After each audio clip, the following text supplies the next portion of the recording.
I'm here with Pre, general manager of the Washington Justice after their victory. Maybe a little bit of a free kicker, so to speak, against the Titans, clean sweep. Do you think this was one of those matches where you will, in hindsight, think, okay, this is where we loosened the knot that has been plaguing us for the rest of the stage? I hope so. I really hope so. Yeah, we were. I mean, as we were saying, I think this was a stage for us where we, continue to learn, had some important lessons on where we were kind of focusing our energy. I think focusing a little bit more towards the end of the tournament cycle than kind of staying in the moment in the matches that we had. So, hopefully that's a mindset that we can bring with us to the end of season playoffs. And yeah, I mean, we have some time now to build a good foundation. We have some time off, on some unfortunate time off with missing Hawaii, but then some good recuperation time. So I'm hoping so. I'm hoping. I think Johnny was spouting his copium, tweeting that this is what London did season one, right? And we have Fury, right? So that's his thing. He's done it before. Right, yeah, no, that makes sense. Do you guys have an idea what went wrong in those last three matches? And do you think that's something that you can fix towards play-ins? Yeah, so I think there's a couple different things that went wrong for us. I think on the macro level, um, we were pretty devastated missing Hawaii by a map last tournament cycle. And I think that we made the mistake of switching our focus from the now to the future. And so we immediately started practicing for the Countdown Cup with an eye towards what are the strategies and the compositions and the swaps that we need to make to beat the best teams in the league, to beat the Dallases, the Atlantas, the Shanghais.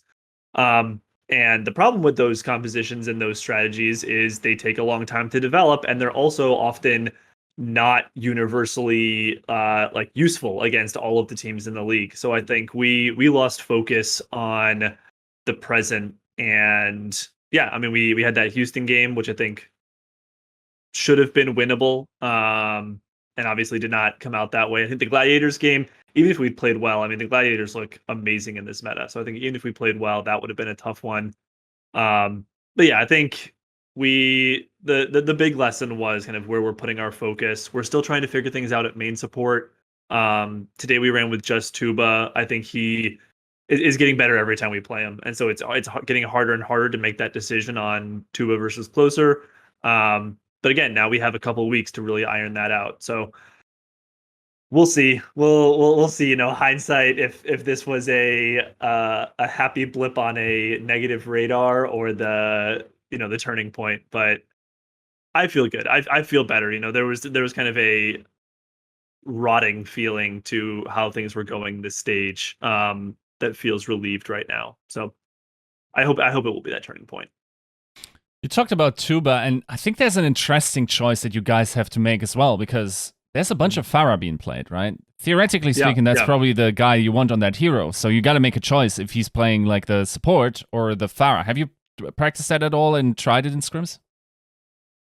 Yeah. So I think we've tried Assassin, Decay, and Tuba all on Pharah.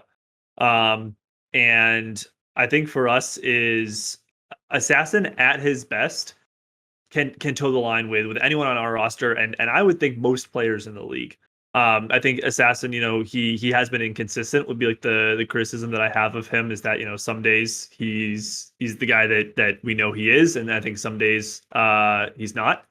But we're banking on the good days, and I think Tuba, especially on Brig, has made it such that when you have to make the hard decisions on a team, and sometimes when the decision comes down to just not necessarily who is the best in a given hero, but like where's your marginal cost, right? Like could Decay be better at like, I don't know, flex support or like off tank or something, like maybe, but like then we're losing him in the role that he's in. So when we kind of ran that back a couple of times in scrims, it did become kind of pretty evident to us that not only is Tuba doing a good job, I think, in like the mechanics of the main support role, his shot calling is really good. He understands the game. He's been in the league for a while. He's played a couple of different roles, and so I think he has a really good intuition to other roles in the game as well. and it's a lot harder to kind of be part of that conversation when you're playing Far versus when you're playing Brig or Mercy. So yeah, it is interesting for us. It's not necessarily the decision we wanted to have to be making. Florida had to do something similar and get some fresh blood in at main tank, but they seem to have figured that out. So I'm hoping that we figured things out here too. For sure. Now, I mean, theoretically, you're talking about like how you're moving around a couple of puzzle pieces, trying to K on a bunch of different even roles. The alternative is to just get more puzzle pieces, and you've shown to be willing to do that, especially in last season. So was like looking at the transfer market and trying to maybe find another player that could complement you guys. Was that an option? Were you looking at it at all? Yeah, no, it absolutely was. So we were looking at players and coaches to add to kind of the group, but what it really came down to is, can we get them into the country fast enough, especially for an all-Korean team? Like we looked at people that were in the existing market, and we looked at people that were in APAC, and it was hard. It was really hard to find someone, visa, ping, fitting in the roles that we needed, and also kind of culturally what we wanted. So we were looking. I mean, it's part of my job is always looking, even like when you're the best team in the league, you want to kind of have an ear to the ground on upcoming talent. And I think as a result, we got some good scouting in for next year. But yeah, I think it was really difficult for us to kind of find anything that would add value right now. Right. Now you explained a little bit what the problem was with the team, sort of like trying to find the perfect solutions. You put also another theory forward that you posted on Twitter about like especially the better teams or that more upsets happening in week 1. Would you do you think this screwed you guys over, especially with that strategy possibly as well? And do you think there is something to be said about that, the fairness of that, or should anything be changed about that?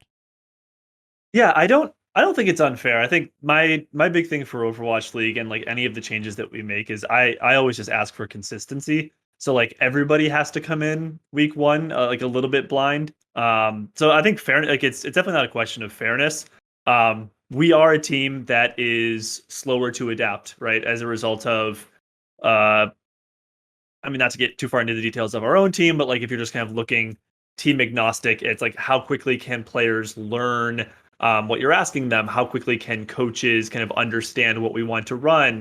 Like there's flexibility to kind of having to teach people new heroes even sometimes. And we have been one of the teams that's been slower to do that. So I mean, all of my posts, it's kind of my job to be kind of just as positive in a lot of my posts. So like that's something that I think bites us pretty hard.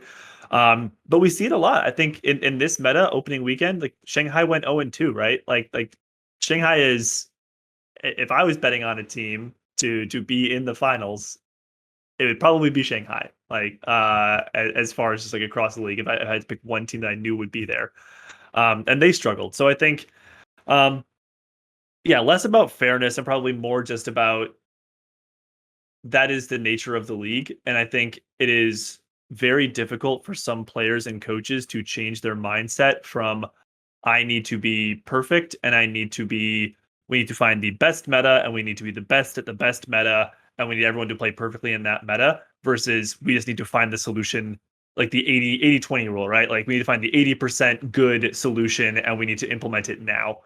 And so yeah, that definitely has been hurting our team. I think that there are other teams in the league. And then I mean, again, like people have been ecstatic about pointing out to me that our team benefited from some of the RNG last year, which I'm aware of.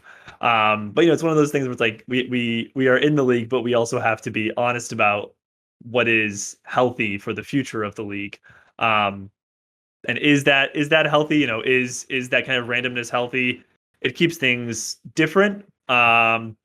But maybe I mean, and maybe it's just needing. I'm being long winded now, but maybe it's just needing more games per cycle, right? Like maybe that is healthy, but maybe the fact that kind of accounts for 25% of your games isn't. It's my theory. There's smarter people than me probably making that decision. But yeah, it's the real takeaway, right? Is for the Justice, we just need to be better at it. If that's the the hand we're being dealt. We need to be faster.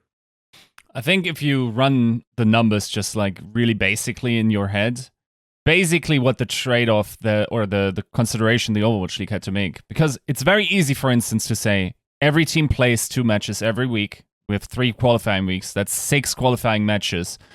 That means you're playing 24 matches over the season, which is twice for NA. That's twice each team, so that's symmetric. Yep. And that's 3 times for each team in APAC.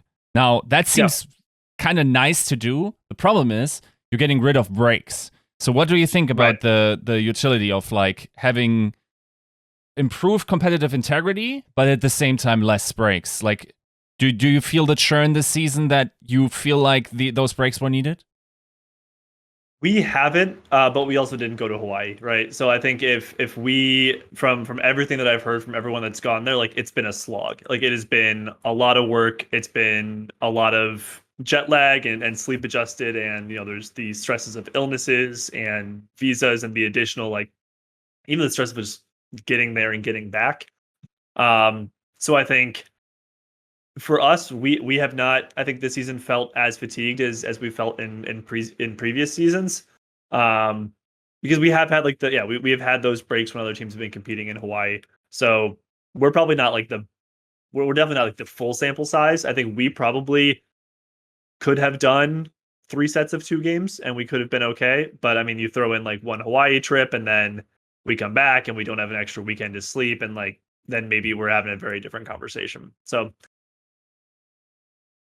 I don't know. I do think that 16 games this season was too few. Like I've been pretty vocal about that. I think it was too few overall just to get a good feel for where each of the teams stand. But it's an iterative process, right? We had 40 games, we're doing 16, and we're figuring it out along the way. So this season, I think it wasn't bad. It was a good data blip in the sample size. For sure. Now, speaking of breaks, of course, you have a little bit of time before the play-ins. Yeah. Do you have any idea what you're going to do? Is there any boot camp plans or any changes? Have you looked into who you're scrimming and that type of stuff? How much preparation has already been done? Yeah, so we caught ourselves a couple times this week, just kind of getting a feel for, are we actually going to make it to Hawaii? Should we start looking forward? We nipped that in the bud really quick because we were like, we made that mistake last weekend. We need to not make that again. But I mean, we can see the cadence of like experimental to live to game patches, which by the way, I love that it has felt very consistent. I think that's something in the past that we've struggled with, because then it's like, okay, do we just get a bunch of downtime? Like, can we scrim with contenders teams if they're on live patch, like bans or no bans? So I think we will at least be able to make effective use of the time. We're probably not going to take a break. Like I mentioned, we feel pretty fresh right now, so I think we'll probably get a lot of scrimmages in. I won't expand too much on it. We are considering kind of changes in to kind of how we're approaching things, but we're not 100% sure yet. So we'll see. We're keeping the justice wildcard potential close to the chest. Right. Are you going to fly out early to Arlington, or are you just? Oh no, I think play-ins are first, right? That which is online. Yeah. So play-ins are remote. Yeah, and I keep doing the same thing. I keep thinking play-ins are Arlington, and then playoffs are in LA, but it's like it's one removed. Yeah. So, I mean, that was one of the benefits, right? Like we went into this Countdown Cup kind of amping ourselves up and saying, yeah, like one of the benefits of being in the top 3 is that you get to book your hotels and book your travel and get there ahead of time and just kind of like move all of your focus ahead that way. So unfortunately we won't be able to do that. So yeah, now everything is going to be focused on those play-ins, and we'll see how things end up. It looks like we're going to be one of the teams that gets selected, right? Instead of doing the selecting, we kind of went into the Countdown Cup thinking, worst case scenario will be like upper play-in and we'll be getting a bye and then making a selection. And that's rough, right? Like the other teams, they get to prepare because they know, oh, like we're going to pick and we can prepare for this team's play style because we're going to make a selection. So it's going to be rough. But we've been here before. So I think we'll give ourselves a shot at least. Do you think your team is sort of like a wild card to pick? Because yes, you guys didn't have great results, but it's also those teams that are picking you have also seen what you're capable of. So do you expect to be picked early or later in the draft? I'm not sure, honestly, because like and even like the amount of time that we have as a break does a disservice to whoever's picking us, right? Because like if it was a 1 week break, or if we if we played in the third week and we had like an upshot at Hawaii, then like you could say like, oh, okay, like, classic Justice, they've always struggled week one. But I think this feels to us a lot more like stage one, where we're gonna have like a long amount of time. We can have as many scrims as we want. We can kind of take like a much more calculated approach to things, which again, like for better or for worse, has been how we've been doing it. So I don't know. I think my guess is that it'll come down to play style in the meta, right? So like in these metas, like we know that like Atlanta has like they tend to like more of the shield tanks. They like more of the Rhine and the Orisa comps. They tend to force those. There's the Dallases of the world that force more of like the Winston dive. And so I think it's going to come down to, as we get up to that date and the meta kind of cements itself, teams will be picking based on, because like most teams, like they're known quantities at this point. You're like, okay, like this team likes to play this style. And so it's going to be a team that looks at our team and says, okay, we know how they're going to play this meta. And so we are going to choose, like opt into not as much the team, but like the style of game they're going to play. I think a healthy amount of that will also come down to like how the scrims are going, because of course like there's no indicator for other teams for you guys to sort of. So is this going to be just like a pain to figure out what the best strategy is, who to scrim and who to trust not to tell others? And yeah, this is like, it has this season become like my biggest pet peeve, and it's like you like this is like one of like the few sporting experiences I've had where like we can't practice the game without showing someone what we're doing, right? I've said this probably, it's not like basketball. We can't put someone in a gym and have them shoot 100 free throws. We can't run an internal scrim where we like practice like a pick and roll, or like or a track and field thing where we're like just doing our reps. Like if we want to scrimmage, we have to show people what we're doing. And it has happened all season, and not just to us. Like you'll be watching a game, and you'll see a team kind of break out like an aggressive counter comp, like a Tor McCree counter comp that like they haven't played against us. Like maybe it's a team we've screamed 7 times and they haven't played that once. And then like it's a perfect counter to the other team. And you're like, oh, well, okay. Like it got through the grapevine. So it sucks. It really sucks. Cause like I wish it wasn't that way, but it is. So yeah, I don't think we really have the luxury of making scrimmage selections based on that knowledge. We've talked about it internally. We kind of talked about like there are teams that we think will like that. There are scrimmages we've had where we feel like the information has gotten around more than other times, but unfortunately, just like as a result of like the region, like the regionality, like the level of play, the fact that like unfortunately Owl and Contenders haven't been on the same page, the same cycle for a while, like the scrim partners you have are limited. So you just kind of have to say, you know what, we're going to do it. People are going to know, and we just have to be better. Would you have ideally liked to even boot camp maybe in Korea or something like that? Interesting.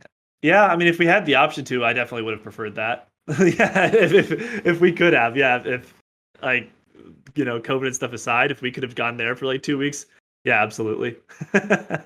Right. Then we wish you best of luck and thank you for the interview. Yeah, absolutely. Thank you.